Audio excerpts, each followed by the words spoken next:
What is up everybody, it is Fox at PlayStation News Now, your regular source of news, rumour, video game discussion and the Gamer Couch podcast. In today's news, Sony has revealed that the number of games the average person buys for their PS4 is more than any other console in history. Now historically, when consoles are sold at a loss, hardware sales aren't really that important. It's how many games people actually buy for it. And that's what the software attach rate indicates, and it seems it's unusually high for the PlayStation 4. Sony recently announced that the PlayStation 4 has sold 53.4 million consoles worldwide, roughly twice that of Xbox One, its nearest competitor. But what has also just been revealed is that over 401 million games have been sold to date, which allows you to calculate the attach rate. Analyst Daniel Ahmad confirms the rate as 7.51 games sold per console, which is higher than both the PS2 and Wii at the same point in their life cycle. The PlayStation 2 is the best-selling console of all time and had a 6.2 attach rate when its sales hit 50 million. The Wii is the third best selling, just behind the PlayStation 1, and was on 7.1 when it hit the same milestone. As you can see, the attach rate is not directly proportional to hardware sales and depends on a lot of very different factors.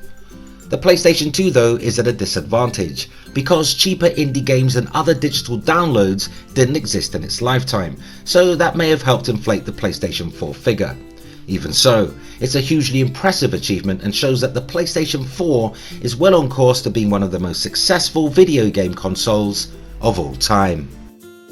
In other news, it's good and bad news if you're remotely interested in trading in your old console. My advice, do some research first before you make any rash decisions, as US giant Best Buy are offering its customers $120 against the OG PS4. That would be the original launch model, but only $49 for Xbox One if you have Kinect.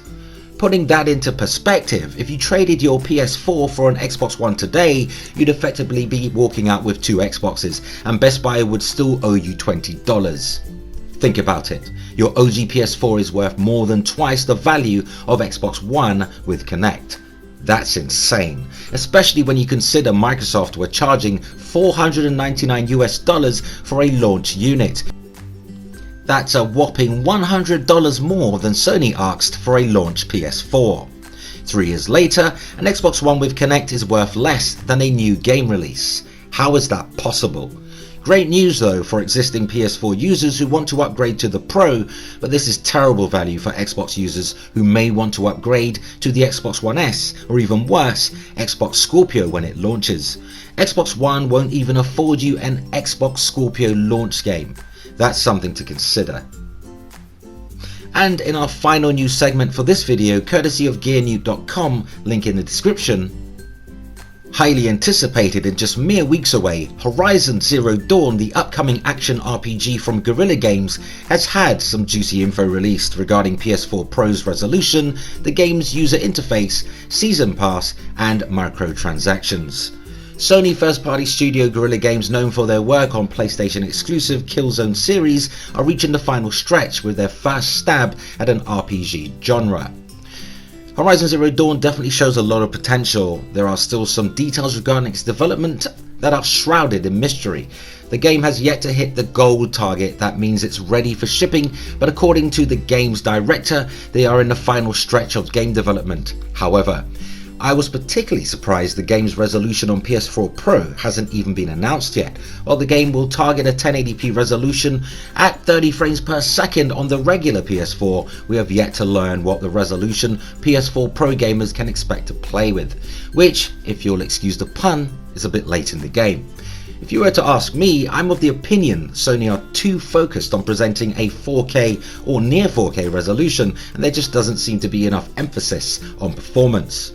Sure, Horizon Zero Dawn is a very beautiful open world game, so perhaps it gets a pass, but the likes of Star Wars Battlefront, Battlefield 1, Titanfall 2, Call of Duty Infinite Warfare and more recently Resident Evil 7 clearly demonstrates that you can have great visuals with a solid 60 frames per second when the emphasis is placed on performance. As for the user interface, it is still being polished. The game might not have a season pass for now. Lastly, if you were worried about microtransactions making their way into Horizon Zero Dawn, the developers have confirmed that they won't include any microtransactions in the game, and that's pretty good to know.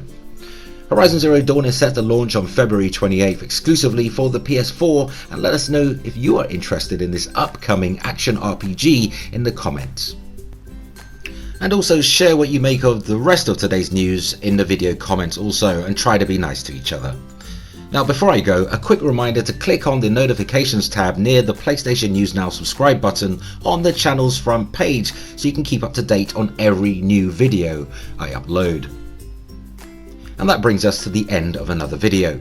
Don't forget to like, subscribe and share content on this channel, also DarkCloud1983, and remember, play games, not corporations. Thanks for watching everybody.